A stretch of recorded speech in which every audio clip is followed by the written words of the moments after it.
तो बच्चा chapter 8 science का जिसका नाम है जर्नी इनसाइड द एटम। क्या होता है एटम, कैसे बनते हैं, जो हमारे आसपास जितने भी सारी चीजें दिख रहा है वो किससे मिलकर बना हुआ है, मतलब एक बेसिक यूनिट क्या है। जिस तरीके से आप कह सकते हो ह्यूमन बॉडी या कोई भी लिविंग ऑर्गेनिज्म, उस लाइफ का जो बेसिक यूनिट होता है दैट इज अ सेल। तो क्या इस तरीके से हमारे पास जो लिविंग नॉन लिविंग जितने भी चीजें हैं उसका एक बेसिक यूनिट क्या होता है, तो डिटेल्ड में बात करेंगे एकदम स्टेप वाइज, जैसे आपके एनसीईआरटी में अलाइनमेंट है उसके हिसाब से। लेकिन बच्चा इस टॉपिक में मैं बात करूंगा डिस्कवरी ऑफ इलेक्ट्रॉन, प्रोटॉन और न्यूट्रॉन। ये फंडामेंटल पार्टिकल्स है और बड़ा इंपॉर्टेंट है, और इसकी पुराने जमाने से अब तक की क्या क्या बातें हो चुकी है इससे रिलेटेड और किसने क्या बोला, वो सारी चीजें बात करने वाले हैं। तो शुरू करते हैं। एटम, ये तो जानते हैं ये सब एटम होता है, ये अलग अलग एटम होता है, ठीक, ये इसके सिंबल्स है। लेकिन शुरुआत करते हैं जैसे कि ये ह्यूमन बॉडी है। ह्यूमन बॉडी में क्या होता है, ऑर्गन किससे बना होता है, टिश्यू से। टिश्यू से क्या होता है भैया, यहां पर क्या नाम है इसका, सेल। फिर उसके बाद प्रोटीन की लाइन है आपकी। कुल मिला के अगर मैं उल्टा चलूं कि अगर ह्यूमन बॉडी तक मुझे पहुंचना है तो बेसिक यूनिट क्या होता है, प्रोटीन के बाद हम बात करेंगे क्या भैया, इधर देखो तो सेल से क्या बना, टिश्यू से क्या बना, ऑर्गन से क्या बना एक ह्यूमन बॉडी। मतलब एक इतनी बड़ी स्ट्रक्चर के लिए कौन रिस्पॉन्सिबल मालूम है, ये एक बेसिक यूनिट है भाई, ठीक है। तो क्या मैं इसके सबसे सिंपलेस्ट थिंग बोलूं, यही तो बात करेंगे। जैसे घर बना है, घर एक रूम बना है, रूम ईंट से बना है, ईंट किससे बना है, वॉल बना है, वॉल ईंट से बना है, और ईंट जो बना है वो सिलिकेट से बना है। सिलिकेट्स मतलब मैं बोल सकता हूं सैंड, मिट्टी रेत से बना हुआ है क्या। तो बात यही है कि क्या इस पूरे स्ट्रक्चर का एक सिंपल सा यूनिट क्या है, एक सिलिकेट से। तो कुल मिला के हर एक सब्सटेंस का एक बेसिक यूनिट होता है, हम उस यूनिट को ढूंढेंगे जिसको हम लोग बोलेंगे आगे चल के एटम। तो कहानी शुरू करते हैं भैया।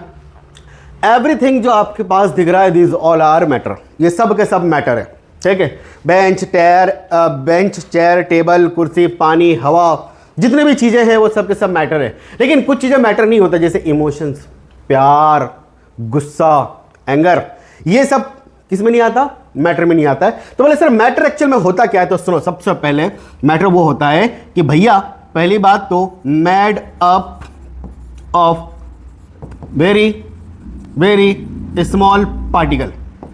इस टाइनी पार्टिकल को बोलते हैं अपन, टाइनी पार्टिकल, ठीक है। और मैटर वो होता है which have mass and occupies space. जिसके पास मास हो और वो जगह को घेरता हो वो क्या होगा, मैटर।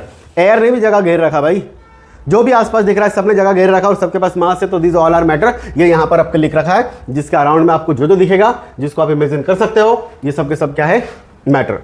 लेकिन खास बात ये होती है कि मैटर के कुछ टाइप्स हो जाता है, ऐसा नहीं कि सब एक जैसे दिखते हैं। तो मैटर का अगर ये बात करूं तो ये जो है कायदे से ये है state of matter. What do mean by state of matter, ये कायदे से तीन पढ़ते हैं, एक हम लोग पढ़ते हैं सॉलिड, एक पढ़ते हैं लिक्विड और अनदर इज अ गैस। बात समझ में आ रहा है, ये तीन type of state of matter होता है, जहां पे स्टोन, ये सॉलिड्स, ये सारे आ जाएंगे यहां पर, liquid water juice oil, gas में ये सारी चीजें आती है। और ये तो लिविंग प्लांट्स एनिमल इन सब में भी तो क्या है, अरे ये भी तो मैटर ही है। मैं तो बोलोगे सर आपने सारे डेट बता दिए, लाइव कौन बताएगा, ये लाइव बता रहा हूं मैं। चलो अब वो जो बेसिक यूनिट है उसके बारे में चर्चा करते हैं। Meet the atom. अगर एटम को अभी मैं डिफाइन करने जाऊं, क्यों अभी मैं बोल रहा हूं, क्योंकि बहुत सारे साइंटिस्ट पुराने ईसा बिफोर क्राइस्ट, उनसे भी पहले लोगों ने इनके बारे में बात कर रखा है। जो महर्षि हमारे ऋषि मुनि और अनदर फिलोसोफर्स ने बात कर रखा है एटम के बारे में। तो एटम में ऐसा कह सकता हूं भैया, the smallest particle of any substance which can not divide further.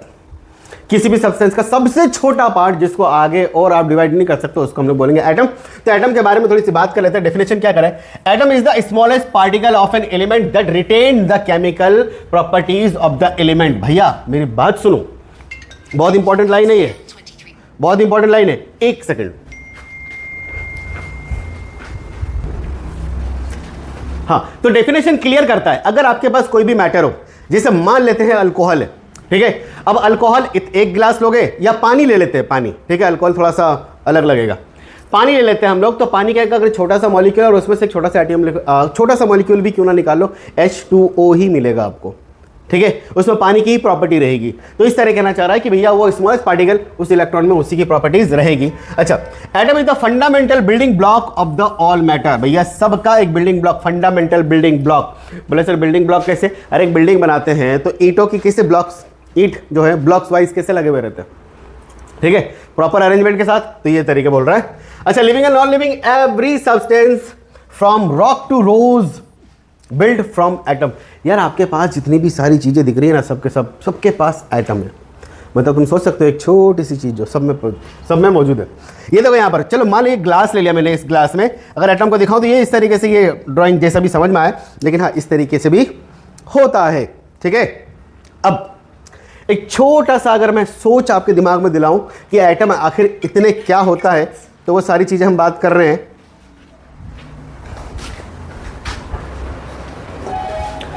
अगर मैं आपको ये क्विंटिलियन जो है अगर मैं इसको आपको फील कराऊं तो सुनना मेरी बात। अगर आपने सिर्फ एक ग्रेन लिया, किसका? सैंड का, मिट्टी की एक जरा सी पार्टिकल लिया आपने, उसके अंदर कितने एटम हो सकते हैं मालूम है? इसके अंदर एटम जो होगा वो कम से कम 2 × 10⁻18। ये 2 × 10⁻18 कोई मजाक नहीं है भैया। मिलियन, बिलियन, ट्रिलियन, क्वार्टरलियन, फिर मतलब ये समझ रहे हो 10⁻60 में कितना हो जाता है भैया आपका? 10 लाख, ठीक है। 10⁻70 में हो जाता है करोड़, CRO लग जाता है। ऐसे करके 18। तो सोच सकते हो कितने छोटे छोटे होंगे एटम और कितने सारे हैं। सिर्फ एक ग्रेन ऑफ सैंड कंटेन इतने सारे। तो सोच सकते हो बहुत छोटी छोटी चीजें। मतलब जिन्होंने डिस्कवरी करी ना, बहुत बारीकी में काम कर रही है। चलो भाई, अब देखो थिंक ओवर इट, ये आपके बुक में दे रखा है थिंक ओवर इट, लेकिन हमेशा याद रखना कि थिंक ओवर जो सोचने के लिए बोलेगा ना, उसका जवाब आपको आगे मिलेगा, ठीक है। तो यहां पर सोचने मत लग जाना। जैसे कि क्या एटम ट्रूली इंडिविजुअल होता है? क्या एटम बिल्कुल अलग अलग होता है? दूसरी बात, why don't electrons fall into the nucleus? ये रदरफोर्ड में पता चलेगा। ये why atomic model keep changing? अलग अलग एटम मॉडल आया भैया, प्लम पुडिंग मॉडल आया, रदरफोर्ड एटॉमिक मॉडल आया, बोहर आया। क्यों?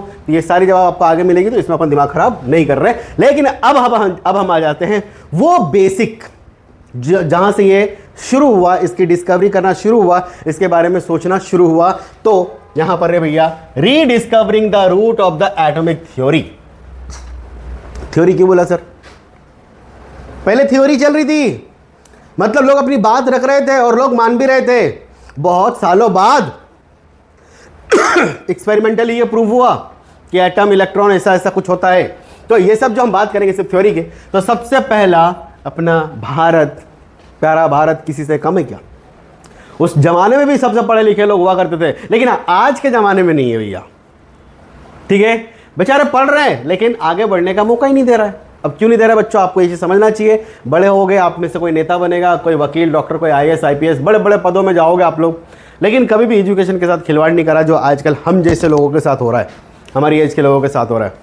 अरे मजबूरी में पढ़ा रहे यूट्यूब में, क्यों? घर चलाना है, कोचिंग चलाना है, बच्चों को पढ़ाना है। खैर बहुत सारी बातें हैं बच्चा, अभी आप नहीं समझोगे, बड़े हो जाओगे समझ जाओगे। तो आचार्य महर्षि कणाद ये सबसे पहले थे एटम के बारे में बात करने वाले। लेकिन इंडियन लैंग्वेज में बात चलेगी, संस्कृत में बात चलेगी भैया। तो बताए 600 BEC मतलब बिफोर क्राइस्ट, ईसा मसीह से पहले, कितने? 600 साल पहले। आपको मालूम है काउंटिंग होता है, तो अभी जो चल रहा है 2026 चल रहा है, मतलब आज से 2026 साल पहले ईसा मसीह दुनिया में आए थे। उन्हीं के बाद से ये कैलेंडर शुरू हुआ है, ठीक है। खैर इन्होंने सबसे पहले बोला कि यार भैया देखो, मैटर को हम लोग बोलेंगे पदार्थ, ठीक है। और पदार्थ जो होता है ना, ये सूक्ष्म कणों से मिलकर बना होता है, सूक्ष्म कणों से मिलकर बना होता है, ठीक है, मिलकर बना होता है। और हम इसको कहते हैं परमाणु। किसको परमाणु कहते हैं भैया? जो सूक्ष्म कणों से मिलकर बना होता है। और मैटर को इन्होंने बोला क्या? पदार्थ। तो जैसे कि वो डेफिनेशन था, matter are made up of very very small particle, इन्होंने सबसे पहले बोला, ठीक है, परमाणु। और इन्होंने बोला, एक और बात बोला कि परमाणु आपस में क्या सकते हैं? मिल सकते हैं। क्या कर सकते हैं? मिल सकते हैं। तो 2 भी हो सकता है और 3 भी हो सकता है। तो इसका नाम भी कुछ दिया उन्होंने, डायड्स और ट्रायड्स, और ये इनकी बुक में भी लिखा हुआ है। तो मैं पढ़ के सुना देता हूँ कि यार स्कूल में नोट्स अगर बनाना हो तो कैसे बनाना हो। The Indian philosopher Acharya Kanad propose that all matter मतलब द्रव्य is made up of tiny invisible particle, जिसको आप छू नहीं सकते भैया, ना देख सकते हो, कॉल्ड परमाणु। ठीक है, अच्छा ये माइन्यूट बिलम जो भी है, ही बिलीव्ड परमाणु कुड नॉट बी सीन, आप उसको नहीं देख सकते, ना उसको स्मेल कर सकते हो, ना उसको टच कर सकते हो, लेकिन हाँ ये दोनों आपस में कंबाइन हो सकते हैं। जो अगर 2 होगा तो डायड्स बोलेंगे, अगर 3 होगा तो ट्रायड्स बोलेंगे। क्या इतनी बात क्लियर है? क्या इतनी बात क्लियर है? इस तरीके से इनकी मूर्ति है हमारे पास, इनका असली पिक्चर नहीं है। ठीक, लेकिन ये जो इन्होंने बात कही थी ना, ये संस्कृत की वैशेषिका सूत्रा में, ये सूत्रास में ये लिखा हुआ है, वेद पुराणों में लिखा हुआ है इनकी डिस्कवरी। ठीक बच्चा, अब हम आगे बढ़ते हैं, आगे बढ़ते हैं। इसके बाद ये कहानी हो गई यहीं पे शांत। फिर बहुत साल बाद जो ग्रीक वाले थे, ठीक है, इन्होंने क्या इस काम को आगे बढ़ाया, जिसमें से ग्रीक फिलोसोफर्स का क्या कहना था एटम के बारे में। तो सबसे पहले आया ल्यूसिपस और उसका ये जो है ये स्टूडेंट है, इसका शिष्य आचार्य जी, ये शिष्य है अपने इनका ल्यूसिपस का, ये डेमोक्रेटस। अब इन लोगों ने क्या बोला मालूम है? बोले नो डाउट मैटर जो होता है छोटे कणों से मिलकर बना होता है, एटम्स मतलब छोटे छोटे पार्टिकल से मिलकर बना होता है, लेकिन इस भाई साहब का कहना था क्या मालूम है ल्यूसिपस का? बोले propose matter is discrete particle. भैया मैटर जो छोटे छोटे कणों से मिलकर बना होगा, स्मॉल पार्टिकल से मिलकर बना होगा, वो सब अलग अलग होंगे। क्या होंगे? ये अलग अलग होंगे। ये डिस्क्रीट का मतलब अलग अलग होता है, नॉट अ कंटिन्यूअस सब्सटेंस, मतलब एक दूसरे के साथ कोई लिंक नहीं है इसका। ऐसा नहीं कि कोई चेन बन रहा है, एक एटम दूसरा एटम, मतलब क्या बोलूं किस तरीके से बना, ऐसा कोई चेन नहीं है, डिस्क्रीट है, ये इनका मानना था। लेकिन इसका इनके स्टूडेंट का क्या मानना था? बोले हाँ बिल्कुल सही है, नेम द पार्टिकल एटमोस, और उन पार्टिकल का नाम क्या रख दिया मालूम है? जो डिस्क्रीट होंगे छोटे छोटे पार्टिकल, एटमोस बोल दिया उन्होंने, जिसका मतलब होता है अनकटेबल, जिसको आप आगे कट नहीं कर सकते। Believed atom very in shape and size, और भैया हर एक मैटर का अलग अलग एटम होगा और उसका शेप और साइज भी वेरी करेगा। ये पूरी कहानी है उनकी, ये पूरी कहानी है। जैसे बोला ना, propose that the matter is not continuous, पहली बात ये कंटिन्यूअस नहीं होंगे, but made up of discrete individual unit. He was the first in the Greek tradition to suggest a truly atomic view of the nature. सबसे पहले Greek में से यही थे जो उन्होंने बताया कि भैया ऐसा कुछ होता है एटम। लेकिन उनके स्टूडेंट ने क्या कहा? स्टूडेंट में Leucippus, he name that unit atom, atomos बोला, ग्रीक में मतलब क्या होता है? Uncuttable. He believed atom were eternal, इस मतलब इसका मतलब समझ लो, बोले इटर्नल मतलब अमर, ना तो इसका कोई शुरुआत ना तो कोई इसका एंड है। Individual and varied in the shape size, ये तो मैंने बता ही दिया, हर अलग अलग एटम का अलग अलग शेप एंड साइज हो सकता है और होगा भी, अभी हम डिस्क्राइब करेंगे, अभी हम बेसिक्स पढ़ रहे हैं। लेकिन आगे की कहानी क्या है? अब कुछ अच्छा होने वाला है, इनसे भी अच्छा होने वाला है। ये देखो कौन है? डाल्टन आया, जॉन डाल्टन। जॉन डाल्टन के बारे में आपको पूरा समरी तो मैं दे दूंगा, लेकिन पहले मेरी बात सुनो। जॉन डाल्टन क्या है? केमिस्ट्रिस्ट था भैया, केमिस्ट्री में काम करता था। इन्होंने 2003 बोल रहा हूँ, 1803 में इन्होंने काम शुरू कर दिया था और 1808 में इन्होंने लॉन्च करा। उसने बोला कि भैया देखो कोई भी मैटर है ना, वही बात, matter are made of a very very very very small particle, ठीक है। और उसके बाद इन्होंने बोला कि एटम जो है ना, एटम क्या बोला? The smallest particle which can not divide further, मतलब जिसको आगे आप और डिवाइड नहीं कर सकते, जिसको आगे और आप डिवाइड नहीं कर सकते, उसको उन्होंने क्या बोला? एटम। और ये बात भी बोला कि इंडिविजुअल पार्टिकल वो बिल्कुल अलग होगा, हर एक एटम अलग अलग होगा। मतलब ये कहानी आपने देखा, ये सुनाया था मैंने, ये क्विंटिलॉन वाला। अगर एक सेंट के ग्रेन में इतने क्विंटिलॉन आपके क्या है? इलेक्ट्रॉन से सब अलग अलग होंगे, और सॉरी एटम से तो सब अलग अलग होंगे। चलो भाई यहां देखो, इंडिविजुअल का मतलब सबका अलग अलग होगा। All matter is made of tiny individual particle called atom, पहली बात तो ये। अच्छा, उसके बाद सेम एलिमेंट होगा तो उनके एटम भी सेम होंगे, साइज भी सेम होगा, मास भी सेम होगा, सब कुछ सेम होगा। लेकिन डिफरेंट अगर होगा तो डिफरेंट होगा, बस यहां पे याद रखना।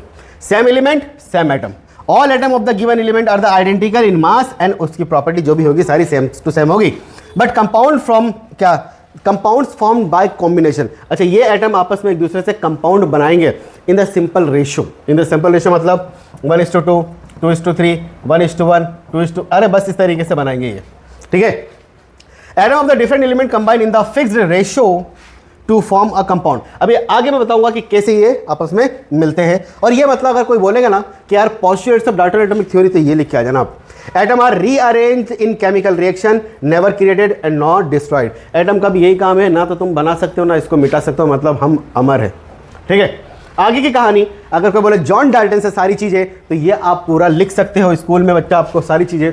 जॉन डाल्टन ने प्रपोज करा, एटॉमिक थ्योरी दिया, उन्होंने बोला सबसे पहली बात कि सबसे छोटा पार्टिकल एटम होगा जिसको आगे और डिवाइड नहीं कर सकते, मतलब वो इंडिविजुअल होगा, बिल्कुल अकेला यूनिक होगा, ठीक है। वही चारों पांचों पॉइंट है जो मैंने अब भी आपको बताया, ठीक है। अब ये देखो कंबाइन कैसे कर रहा है। एक क्वेश्चन देखना, मान लेता हूं मैं, मेरे पास एक तरह का एटम है, एलिमेंट है, ये एक एलिमेंट है और इधर एक एलिमेंट है। भाई दोनों में एटम सेम होगा कि नहीं होगा? यहाँ पे भी सेम है और यहाँ पे भी क्या है, सेम है। अब ये दोनों अगर आपस में कंबाइन करना चाहेंगे तो यहाँ देखो, क्या यहाँ पे 1:1 हो रहा है? जब भी देखो 1:1 हो रहा है, एक इसका एक उसका, एक इसका एक उसका, ठीक है। लेकिन ऐसा भी तो हो सकता है एक इसका और दो इसका, ठीक है। तो यहाँ देखो, एक पहले वाले का, ये दूसरे वाले का, तो क्या है AB2 है क्या? AB2 इस तरीके से कंबाइन करेंगे। अगर आप यहाँ पे रेशियो देखोगे तो क्या मिलेगा आपको 1:2। क्या इतनी बात समझ में आ रही है आपको? 1:2 हो गया। कहाँ है बैक टेप, फ्रंट टेप? चलो अब देखो आगे की कहानी। आगे की कहानी में भैया डाल्टन ने तो ये सारी चीजें बता दी, डाल्टन ने ये सारी चीजें बता दी, लेकिन डाल्टन को सवाल पूछना लग गए। बेटा आजकल ऐसा है कि आपकी बर्बादी में किसी को कोई फर्क नहीं पड़ेगा, जबकि उनको मजा आएगा। लेकिन अगर आप कभी कोई अच्छा काम करते हो तो साले सब आपके पीछे पड़ जाएंगे और टांग खींचने लग जाएंगे। देखो कैसे के टांग खींचने लग गया, किसका? डाल्टन का। तूने अच्छा काम करो, तेरा नाम होगा, रुक तेरी 12 बजाता हूँ, ले तेरे पे ऐसे ऐसे सवाल पूछूंगा, ऐसे ऐसे एलिगेशन लगाऊंगा, तू जवाब नहीं दे पाएगा, फिर हम फर्जीवाड़ा करेंगे तेरे नाम का कि फोकट है ये। ऐसे ऐसे सवाल जो लोगों के दिमाग में आया और डाल्टन से पूछा और डाल्टन के पास इनका जवाब नहीं था, जिस वजह से ये साइंस और आगे बढ़ी और थ्योरेटिकल से कहां पर आ गया, ये एक्सपेरिमेंटल वेरिफिकेशन तक आ गया। मतलब जो होता है ना अच्छे के लिए होता है। अभी देखो, Dalton atomic model was the greatest, क्या great start scientist kept asking questions. कैसा कैसा? सबसे पहले आपके बुक में लिखा हुआ है ये सारी चीजें, बच्चा टेंशन न खोलो, ठीक है। क्या लिखा हुआ है सबसे पहले कि यार भैया देखो, what are atom made up of, atom किससे मिलके बना हुआ है, पहला तो सवाल ये है, ठीक है। दूसरा सवाल, what would atom look like if we could not see them. बताओ अगर एटम को हम देख ही नहीं सकते तो होगा कैसा, दिखेगा कैसा? बताओ कैसा दिखेगा? वो गोल दिखेगा, चपटा दिखेगा, क्या दिखेगा? And what make the atom of one element differ from the atom of another element. और एक एटम दूसरे, एक मैटर का जो एटम है दूसरे मैटर के एटम से अलग क्यों है और कैसे है? कौन बताएगा? बताना भैया। डाल्टन बोला अबे यार मत बोल, मेरे को इतना नहीं मालूम, मेरे को जितना मालूम था मैंने बता दिया। लेकिन और कुछ सवाल आए जिससे मैं टॉपिक को आगे बढ़ा सकता हूं। What is the electricity made? Electricity आ गई, इलेक्ट्रिसिटी आ गई मतलब कुछ तो गड़बड़ होगा, मतलब अच्छा होगा, ठीक है। दूसरा, is the atom really solid और इनविजिबल? क्या हकीकत में सॉलिड होता है और इनविजिबल होता है? और what is inside the atom, atom के इनसाइड क्या होता है? तो मैं ये कहना चाह रहा हूं यहां पर इंट्रोड्यूस हो गया भैया कि इलेक्ट्रिसिटी नाम की कोई चीज होती है। अब देखना, इलेक्ट्रिसिटी जैसे ही आया भाई साहब के दिमाग खराब हो गए। Michael Faraday, oh my God ये तो मेरी बात चल रही है, यहां पर ऐसी बात करेगा वो। माइकल फैराडे इलेक्ट्रिसिटी में बहुत काम किया बेटा उन्होंने, magnetism, magnetic effect of current वगैरह सारी चीजें आगे बड़ी क्लास में आप पढ़ोगे। जैसे इलेक्ट्रिसिटी आया भाई साहब आ गए, बोले यार मैं काम कर रहा हूं। बोले किस पे? बोले मैटर पे और इलेक्ट्रिसिटी पे। मतलब क्या? उन्होंने ये बोला कि भैया ये work on the relationship between matter and electricity, matter and electricity. मतलब ये कहना चाह रहा हूं कि हवा में इलेक्ट्रिसिटी को वो ट्रेवल करवाएंगे। किसमें? हवा में ट्रेवल करवाएंगे, हवा भी तो एक मैटर है, ठीक है। And said atom is not individual, और उन्होंने बोला कि भैया एटम ना इंडिविजुअल नहीं होता है। मतलब डाल्टन की बात यहीं खारिज हो गई। डाल्टन की बात क्या हो गई? खारिज हो गई। डाल्टन ने क्या बोला था, एटम इंडिविजुअल, ये बोला नहीं मुन्ना नहीं, ऐसा नहीं होगा। और उस टाइम पे बहुत बड़ी जानी मानी हस्ती हुआ करते थे, इनकी बात मतलब पत्थर की लकीर, भैया ऐसा ही होगा। तो इन्होंने क्या बोला मालूम है, ये मान ले तेरा एटम है, क्या भैया एटम है, एटम के अंदर ऐसी 3 फंडामेंटल पार्टिकल होगी। 3 क्या होगी, फंडामेंटल पार्टिकल होगी भैया, और मतलब इंपॉर्टेंट पार्टिकल होगी ये एटम के अंदर, और ऐसे 35 कोई सब पार्टिकल्स होंगे। इन्होंने कुछ करा, कुछ बोला, उन्होंने बोला कैसे, लोगों ने सवाल पूछा कैसे, बोले मेरे को नहीं मालूम साहब, लेकिन होगा, एटम इंडिविजुअल नहीं है। और पता है बाद में हमको ये पता चलेगा कि ये 3 जो पार्टिकल है उसमें से एक इलेक्ट्रॉन, एक प्रोटॉन है और एक क्या है, न्यूट्रॉन। लेकिन मैं बता रहा हूं, और सब पार्टिकल्स आपने नाम सुना होगा, मिजॉन, बोजोन, न्यूट्रिनो। अगर अभी आपने नहीं सुना होगा तो आगे आप सुनोगे, बोले सर ये सब भी तो होता है, और ये सब एटम के अंदर रहते हैं सॉरी बच्चों, ये सब एटम के अंदर रहता है। इनका काम उस टाइम पे ये था कि हवा से इलेक्ट्रिसिटी बना रहे थे, और बोले यार हम बना के बताएंगे। मतलब उस दौरान ना एक चीज की डिस्कवरी हो गई थी जिसका नाम था डिस्चार्ज ट्यूब। अभी डिस्चार्ज ट्यूब का एक्सपेरिमेंट समझ जाइए, उस टाइम पे ट्रेंडिंग था। अभी ट्रेंडिंग आता है ना, हर 2 दिन में एक नया ट्रेंड आ जाता है, इंस्टा वालों के लिए, यूट्यूब वालों के लिए, ठीक है। तो अभी बताता हूं आगे। मतलब इसके बाद जो भी एटम के बारे में रिसर्च वगैरह कर रहा था, ये सारे थ्योरेटिकल को छोड़ के अब एक्सपेरिमेंट की तरफ बढ़ने लग गए। किसकी तरफ, एक्सपेरिमेंट की तरफ बढ़ने लगे। मतलब लेट द एक्सपेरिमेंट एरा अब चलने लगा भैया, जो है ना लेट मतलब 1800 से 1900 के बीच में, एंड ऑफ 1900 सेंचुरी में, atom what thought to be the smallest individual unit of the matter. However, मतलब इससे पहले बस ये सोचा करता था कि एटम ही इंडिविजुअल है, इससे छोटा और कुछ हो ही नहीं सकता, हो सकता नहीं सकता, वो उनके बस की बस उतनी ही बात थी। क्यों, क्योंकि वो उतना ही सोच सकते थे, लेकिन लोगों ने इससे भी आगे सोचा। क्या सोचा, scientist discover that certain element emit invisible energy and particle is called be radiation. यहां पर एक छोटा सा वर्ड आपको पढ़ना पड़ेगा बच्चा, रेडियो एक्टिविटी। इस रेडियो एक्टिविटी का आगे ना मैं तुमको बताऊंगा, जब रदरफोर्ड एटॉमिक मॉडल आएगा तब भी इसकी बात आएगी। रेडियो एक्टिविटी एक ऐसा एलिमेंट होता है जो नेचुरली पाया जाता है, लेकिन कुछ सिंथेटिक भी बनाया जाता है, जिस मैटर के पास ऐसी खास बात होती है कि वहां से अपने आप रेडिएशन बाहर निकलेगा, अपने आप रेडिएशन। बोले किस तरीके से रेडिएशन, जैसे चलो मान लो यहाँ पे मैंने आग जलाया, ठीक है, अब आग जलाएगा तो आग का जो गर्मी है वो आप तक पहुंचेगी। तो कैसे, ऐसे थोड़ी कि आग उड़ के तुम्हारे पास आ रहा है, नहीं, एक रेडिएशन आ रही क्या, एग्जैक्टली वैसे ही। और ये जो रेडियो एक्टिविटी होती है खास करके होता है यहाँ पे यूरेनियम, और यहां से क्या निकलता है रेडियो एक्टिविटी में, रेडिएशन। बोले सर रेडिएशन क्या होता है, अब भी समझाता हूं।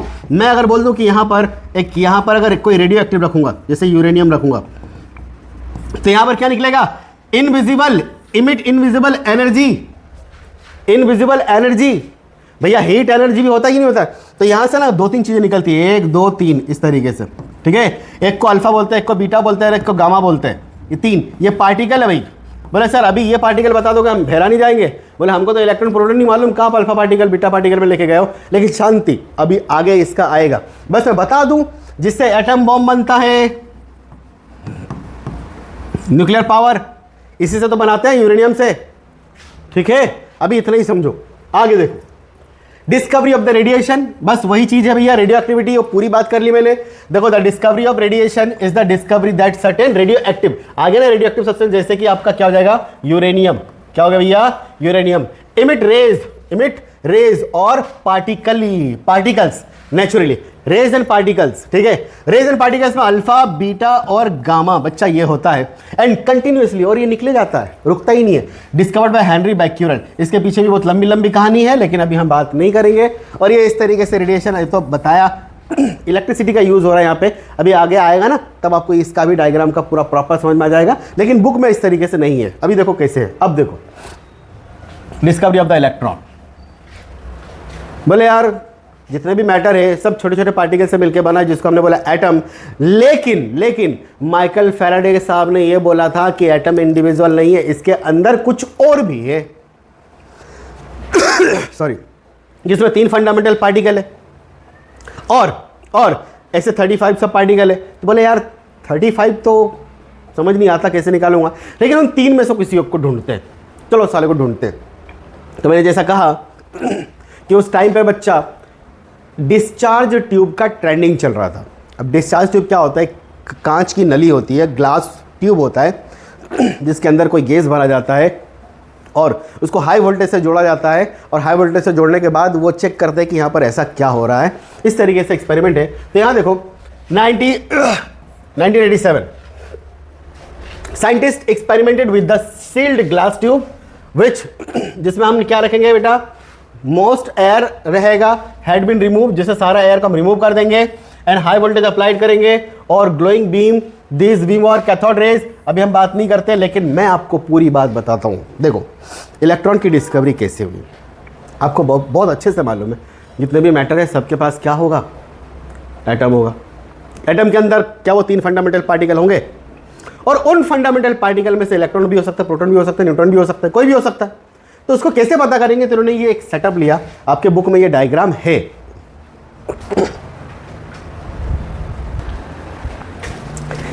इन्होंने क्या करा, इन्होंने ये करा कि देखो भैया ये जो है ये आपका डिस्चार्ज ट्यूब है, ठीक है। और इस डिस्चार्ज ट्यूब की लगभग मैं पूरा अगर बताऊं कि इसके अंदर जो भी गैस था, सबसे पहले इन्होंने क्या करा, वैक्यूम सब निकाल दिया और एक गैस इंट्रोड्यूस करेंगे ये, जैसे कि हाइड्रोजन।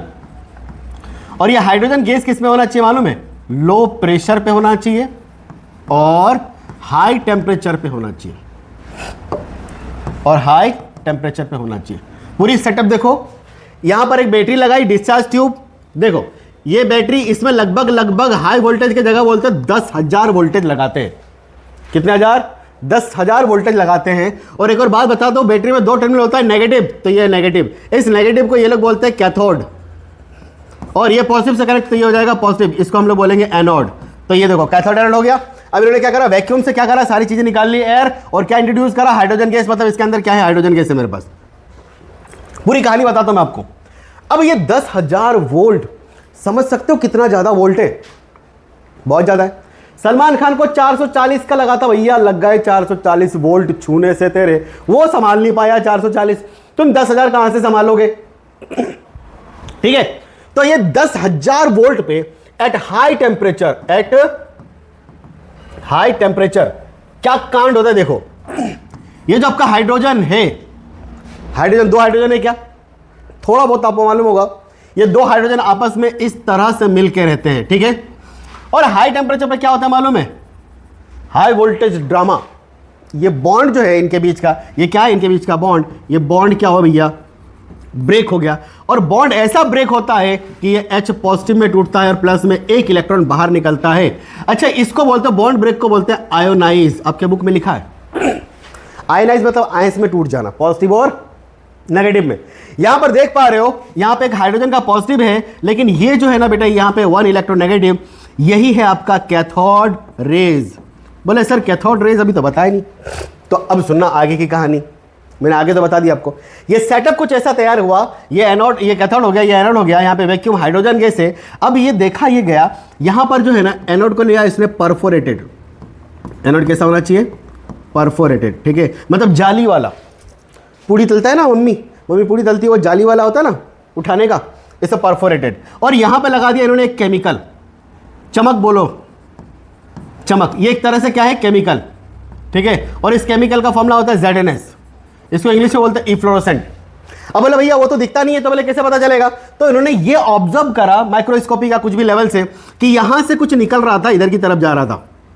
किधर की तरफ जा रहा था, एनोड की तरफ। भैया कैथोड से किसकी तरफ जा रहा था, एनोड की तरफ। तो इससे एक साफ जाहिर हुआ कि यार ये जो है ना कैथोड से निकल रही है।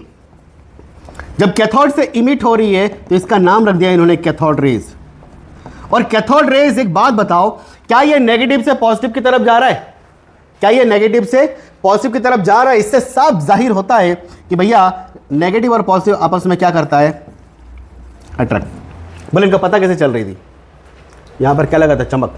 जैसे ही रेज आएगा यहां टकराएगा, यहां बन जाएगा स्पॉट। क्या बन जाएगा बच्चा, स्पॉट बन जाएगा। मतलब पता चल गया कि अच्छा यहां टकराया, हाँ यहां टकराया, हाँ ठीक है, समझ में आ रहा है। तो ये जो है ना कैथोड रेज, कैथोड जो कैथोड से इमिट हो रही थी एक रेज जिसका नाम लिया इन्होंने कैथोड रेज। और कैथोड रेज क्या कंटेन कर रहे हैं बच्चा यहां पर, कैथोड रेज कंटेन इलेक्ट्रॉन, या फिर आप ऐसा बोलो electron, no no no no, negative charge particle, negative charge particle, और इसी नेगेटिव चार्ज पार्टिकल को इन्होंने क्या बोला, इलेक्ट्रॉन। और इसीलिए तो मैंने बोला ये जो तुम हाइड्रोजन का गैस आयनाइज करवा रहे हो हाई वोल्टेज पे, ये देख पा रहे हो यहाँ पर, यही तो है आपके कैथोड रेज, ये नेगेटिव या क्या बोलोगे इलेक्ट्रॉन। बात समझ में आ रहा है? तो कैथोड से निकलने के लिए इसका नाम क्या दे दिया इनको इन्होंने, कैथोड रेज। और जब देखा तो इसका चार्ज क्या होता है, नेगेटिव, और इसका सिंबल जो होता है वो अपन लिखते हैं ई के ऊपर नेगेटिव। मास जो होता है प्रोटॉन के मास का इतने टाइम्स कम होता है, मतलब मास बहुत कम के बराबर होता है। ये ना भी याद रखो तो चलेगा, लेकिन ये और ये आपको याद रखना पड़ेगा। समझ में आया बच्चा? ये था पूरी कहानी। अब थोड़ी सी बात ऐसा आ जाएगा आपके बुक में, भले लिखा ना हो, लेकिन प्रॉपर्टीज ऑफ कैथोड रेज आ सकता है। तो प्रॉपर्टीज ऑफ, अरे एक और चीज बताना भूल गया मैं, यहाँ पे कहाँ गया, यहीं पे इलेक्ट्रॉन का जो चार्ज देखा गया ई बराबर माइनस में 1.6 इंटू 10 की पावर -19 कूलम। चार्ज की यूनिट क्या होती है बच्चा, कूलम। ये माइनस सिर्फ माइनस, लेकिन अगर इसका मैग्नीट्यूड की बात करो तो आप सीधा सीधा ये लिखोगे 1.6 इंटू 10 की पावर -19 कूलम, तो भी चलेगा। क्लियर? आगे की कहानी वही सारी बात बताता मैं, लेकिन प्रॉपर्टी ऑफ कैथोड रेज, पहली बात तो कहां से निकल रही है, कैथोड से निकल रही, किसकी तरफ जा रही है, एनोड की तरफ। तो travel in a straight line, पहली बात हो गई। दे कॉज इफ्लोसेंट, वही ZNS चमक पे क्या आ रहा था, वहां पे चमक प्रोड्यूस कर रहा था भैया। दूसरी बात, they are deflected by electric and magnetic field. अच्छा यहां पे सुनो, अभी अगर मैं मान लो इस तरीके से दो इलेक्ट्रॉन ले लेता हूं, एक पॉजिटिव ले लिया एक नेगेटिव ले लिया, ठीक है, और यहां से मैंने कैथोड रेज को पास करा, तो कैथोड रेज कैरी कौन सा चार्ज, नेगेटिव चार्ज। भैया ये मेरा कैथोड रेज है, इसके पास नेगेटिव चार्ज है, तो नेगेटिव वाला किसके पास जाएगा, पॉजिटिव की तरफ। भैया सबको मालूम है अपन किससे अट्रैक्ट होते हैं, नेगेटिव से। ओ सॉरी, पॉजिटिव और नेगेटिव एक दूसरे से, है ना। लेकिन मैग्नेटिक फील्ड का काम ऐसा होता है कि अगर मान लो इधर आपका नॉर्थ पोल है और इधर क्या है आपका साउथ पोल है, अगर कैथोड रेज आपको जाती है ना तो ऐसे जाएगी, ठीक है, किधर की तरफ जाएगी वो, नॉर्थ की तरफ। अब अगर आपको नोट्स बनाना है तो आप इसको एकदम अच्छे भले भांति वीडियो को आप रोके और इसका पूरे का एक स्क्रीनशॉट ले ले आप, ठीक है। ये सारी चीजें लिख सकते हो आप, discovery of electron cathode rays using discharge tube. ये देखो यहाँ पे हाई वोल्टेज लिया लगभग 10,000 का, यहाँ देखो कैथोड, और ये परफोरेटेड होगा, ये तुम्हारा वही चमक होगा, ZNS इफ्लोरोसेंट लिखा है। ये तुम्हारा इलेक्ट्रॉन यहाँ पे कंटेंट होंगे, यही है तुम्हारा कैथोड रेज। और यही कैथोड रेज बताया था ना, हाइड्रोजन H पॉजिटिव प्लस में 1 इलेक्ट्रॉन, ये H2 आयनाइज हो गया था, ये स्टैंड वगैरह है। क्या होता है डिस्चार्ज ट्यूब, मतलब discharge tube is a glass tube, content very low pressure. भाई प्रेशर मैंने बोला था बहुत कम होना चाहिए, और हाई वोल्टेज मतलब high temperature. 2 electrode beam ionize the air, इसको आयनाइज कर दिया था, ये डिस्कवर करा किन्होंने, जे थॉमसन ने। ये आप इसके डिफ्लेक्शंस के पूरे सारी चीजें लिख सकते हो। तो ये नोट्स बनाने के हिसाब से आप इसको बेहतर यूज कर सकते हो। चलो अब आगे की देखो कहानी। अब एक सवाल बताऊं मैं आपको बेटा, सवाल ये है कि जो मेरे पास एटम है, एटम जो था ना उस टाइम पे इलेक्ट्रिकली न्यूट्रल था। इलेक्ट्रिकली क्या था, न्यूट्रल। और इलेक्ट्रिकली न्यूट्रल का मतलब होता है जितना पॉजिटिव चार्ज उतना ही आपका नेगेटिव चार्ज। भाई न्यूट्रल कब होता है कि मेरे पास 20 रुपए थे, मैंने 20 रुपए उधारी चुका दिए, मेरे पास बचे कितने, 20 रुपए, जीरो। न्यूट्रल है अपन तो, दोस्त को नहीं बोलता है कितने पैसे, अपन तो न्यूट्रल है भाई, पैसे ही नहीं है, ना देने के ना लेने का कहीं नहीं है मेरे पास। तो बात समझ में आ रहा है। तब डिस्कवरी ऑफ प्रोटॉन की अगर बात करें तो इसमें थोड़ा सा चेंजेस है बाबा। क्या चेंजेस है? सबसे पहले प्रोटॉन की डिस्कवरी की बात करने वाले कौन थे, गोल्ड आइंस्टीन। सिर्फ उन्होंने ये बोला, उन्होंने भी ये एक्सपेरिमेंट करा। अच्छा बोले ये बात तो पूरी करो सर। इसका मतलब ये हुआ कि अगर एक एटम है, क्यों एटम, भैया हाइड्रोजन भी तो एक एटम ही है, हाइड्रोजन का भी एटम होगा ना, उसके अंदर क्या इलेक्ट्रॉन है, प्रोटॉन भी होगा। इलेक्ट्रॉन है तो वही तो अपन करेंगे। बोले यार एक बात बताओ कि कैथोड रेज में मेरे पास नेगेटिव चार्ज है तो उतना ही कहीं ना कहीं पॉजिटिव चार्ज भी तो होना चाहिए। तो पता है इसने बोला एक एनोड रेज होगा भाई। क्या होगा, एनोड रेज। मतलब नेगेटिव रेज तो ठीक है, पॉजिटिव रेज भी होगा। बोले कैसे होगा, तो सुन मेरी बात बेटा। The proton was discovered by gold Einstein through the experiment using the discharge tube. इन्होंने भी डिस्चार्ज ट्यूब का यूज करा और इन्होंने क्या बोला, देख रहे भैया जितनी नेगेटिव है ना उतना पॉजिटिव होगा, चल बस ढूंढते। तो सोचा कुछ भी नहीं समझ में आया, तो उन्होंने क्या करा मालूम है, सिर्फ और सिर्फ ये जो पूरा सेटअप था, ये पूरा सेटअप, ठीक है, इस सेटअप का क्या करा मालूम है, ये आपका कैथोड था, ये एनोड था भैया। अब इन्होंने क्या करा, यहां पर पहले चमक लगी थी, इन्होंने चमक इधर लगा दी, इधर, और इसको छेद परफोरेटेड ले लिया। तो देखा गया कि यार इधर से भी एक रेज आ रही है, पॉजिटिव से किसकी तरफ आ रही है, नेगेटिव की तरफ। पॉजिटिव से किसकी तरफ आ रही है, नेगेटिव की तरफ। ऑब्वियसली जब नेगेटिव मतलब कैथोड की तरफ आ रही है तो इसके पास पॉजिटिव होगी। ये जो है ना positive charge carry, positive charge carry, ठीक है, इसी को बोला था रेज को एनोड रेज। समझ में आ गया क्या? अब यही कहानी मैं आगे चल के बता देता हूं। यहां देखो सेम चीज, यहां पर H2 लिया, हाई टेम्परेचर पर आयनाइज हो गया। आयनाइज हो गया, कैसे हुआ था आयनाइज? यहां देखो H2, H और H बना था बच्चा, तो H पॉजिटिव प्लस में 1 इलेक्ट्रॉन, ये तो तुम्हारा कैथोड रेज जो कि इलेक्ट्रॉन था। ये जो है ना H पॉजिटिव, यही तो है आपका एनोड रेज। बोले ये कहां जा रहा होगा? तो अगर ध्यान से देखोगे तो H पॉजिटिव लिख लेता हूं मैं यहां पे, ये H पॉजिटिव, ये H positive, H positive, H positive, और तुम्हारा E नेगेटिव इधर जा रहा था और H पॉजिटिव किधर आ रहा था, इधर। ये इसकी वजह से मुझे मिला कैथोड रेज, इसकी वजह से मुझे मिलेगा एनोड रेज। और cathode rays contain negative charge particle जिसको हमने बोला electron, anode rays positive charge जिसको हम लोग क्या बोलेंगे, प्रोटॉन। हो गया डिस्कवरी, हो गया डिस्कवरी। लेकिन इस डिस्कवरी को पूरी तरह से वैलिड नहीं माना जब तक कि इसने रदरफोर्ड के बारे में नहीं बोला। किसके बारे में? प्रोटॉन के बारे में। मतलब अगर प्रोटॉन का देखा जाए तो श्रेय जो जाता है अर्नेस्ट रदरफोर्ड का ही जाता है। लेकिन हकीकत बताऊं, अर्नेस्ट रदरफोर्ड ने जो करा था ना, मालूम क्या करा था? डिस्कवरी ऑफ न्यूक्लियस करा था उन्होंने। थोड़ी बड़ी क्लास है लेकिन मैं बताना चाह रहा हूं कि अच्छे से ही पढ़ लेते। डिस्कवरी ऑफ न्यूक्लियस करा था रदरफोर्ड ने, लेकिन ये भाई साहब ने तो कर दिया था। तो ये बात पूरी समझ में आया? अच्छा, जब इसके बारे में बात किया गया तो भैया इसका सिंबल होता है P पॉजिटिव और चार्ज क्या रहता है, पॉजिटिव। और अगर चार्ज इसका देखा जाए तो प्लस का 1.6 × 10⁻⁻19 कूलम होता है, ठीक है। अब सेम टू सेम उसकी प्रॉपर्टी भैया, कैनाल रेज, कैथोड रेज को एनोड रेज को हम लोग क्या बोलते हैं, कैनाल रेज। या तो एनोड रेज बोलो या कैनाल रेज बोलो, ठीक है। They are positive charge particle, एकदम बरोबर भैया। They reflect in electric magnetic field. यहाँ देखो इलेक्ट्रिक फील्ड और मैग्नेटिक फील्ड, अगर यहाँ पे पॉजिटिव वाला लेके जाओगे, ये पॉजिटिव है नेगेटिव है, तो ऑब्वियसली पॉजिटिव वाला किसकी तरफ अट्रैक्ट होगा, नेगेटिव की तरफ। नॉर्थ, इधर आपका नॉर्थ पोल है, इधर आपका साउथ पोल है, ठीक है, किधर जाएगा, ये साउथ की तरफ। ऐसा होता है भाई, ठीक। चलो ये property, they have mass greater than the electron, obviously mass इसका ज्यादा होगा। They consist of positive charge particle, ठीक है। अब ये देखो पूरा नोट्स बना सकते हो आप, यहां से पूरा लिख लो एक थोड़ा सा करेक्शन कर लेना बच्चा। यहां पर ये इस तरीके से नहीं होगा, यहां पर ये जो है ना ये ऐसे कैसे रहेगा, और परफोरेटेड तो ये होगा आपका कैथोड। और बस इतना से यहां लिखना, चमक तुम्हारी यहां होगी, चमक इफ्लोरोसेंट, ठीक है। और वो क्या रहता है, ZNS, एक केमिकल है यार, एनोड से निकल रहा है कैथोड की तरफ जा रहा है। अब ये सारी चीजें travel straight line, they are positive charge, they are different electric magnetic field, काफी है। मास होता है, पॉजिटिव चार्ज पार्टिकल होता है। डिस्कवरी किसने करी, ऑब्जर्वेशन क्या मिला, ये देखो सारी चीजें। Conclusion, proton +1 charge.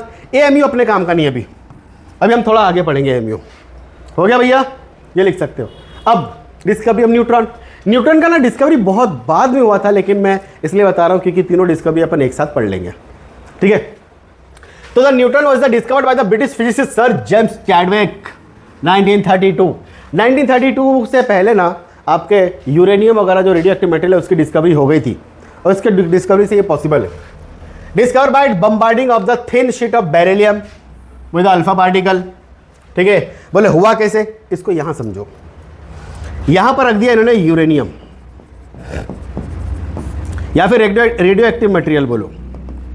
ये थोड़ा सा कम समझ में आ सकता है, लेकिन आपको बस याद रखना है कि जेम्स चैडविक ने करी रेडियो एक्टिव मटेरियल। और रेडियो एक्टिव मटेरियल क्या कंटेन करता है बच्चा, यहां बताया था कहीं पे, कहां गया था रेडियो एक्टिव मटेरियल, ये अल्फा बीटा गामा होता है, ये सब पार्टिकल्स है। कहां गया अपन, आ जाओ यहां पे। रेडियो एक्टिव पार्टिकल से क्या निकलेगा, अल्फा पार्टिकल। ये अल्फा पार्टिकल, ये है ना बेरिलियम की शीट है, Be बेरिलियम होता है, हाइड्रोजन का H है ना, हीलियम का He, लिथियम का Li, इस तरह की सिंबल है। जैसे यहाँ पे बम्बार्ड करा ना तो पता है क्या निकला मालूम है, यहाँ पर निकला कुछ ऐसा रिएक्शन बताऊं। अल्फा पार्टिकल He2 ये बेरिलियम होता है, ये होता है तुम्हारा कितना 4 और ये 9, ये क्या बनाता है मालूम है 12C6 प्लस में 0,1 ऐसा, ये रिएक्शन होता है। ये आपका अल्फा पार्टिकल, ये आपका बेरिलियम Be बेरिलियम, और ये है कार्बन, और ये जो है ना ये आपका न्यूट्रल पार्टिकल है। ये न्यूट्रल पार्टिकल मतलब इसके पास कोई चार्ज वार्ज नहीं है, यही आपका न्यूट्रॉन, ठीक है। जब इस तरीके से यहाँ पे बम्बार्डिंग करा गया बेरिलियम के शीट, तो एक नेचुरल रेडिएशन आया, जो यहाँ पर आपको देखा पैराफिन वैक्स में फंस जा रहे थे वो, तो इस तरीके से तुम्हारे क्या न्यूट्रॉन का डिस्कवरी हुआ। यहाँ पर आप ये सारी चीज़ें लिख सकते हो भैया, ये नोट्स बना सकते हो। जेम्स चैडविक फिजिसिस्ट था, discovery neutron, bombarding alpha particle, helium ही तुम्हारा अल्फा पार्टिकल है, ऑन द बेरिलियम की thin sheet with alpha particle, या ही बोल सकते हो आप, हीलियम। ठीक है, डिटेक्ट द नेचुरल रेडिएशन, और इस तरीके से ये ऑब्जर्वेशन, ये सारी चीज़ें आप बुक में लिख सकते हो। तो कुल मिला के हमारे पास डिस्कवरी ऑफ तीनों फंडामेंटल पार्टिकल हो चुकी है। अब हम बात करेंगे बेटा एटॉमिक मॉडल, क्योंकि ऑर्डर अगर देखा जाए तो ऐसा ही है। अब ये तीनों इलेक्ट्रॉन, प्रोटॉन, न्यूट्रॉन तो डिस्कवरी हो गई। अब सवाल ये है इनको रखेंगे कहाँ, इसको जमाएंगे कहाँ, एटम में कौन कहाँ होता है, ये पता चलेगा आपको नेक्स्ट वीडियो में। Model, Thompson model, Rutherford atomic model, Bohr model. Okay.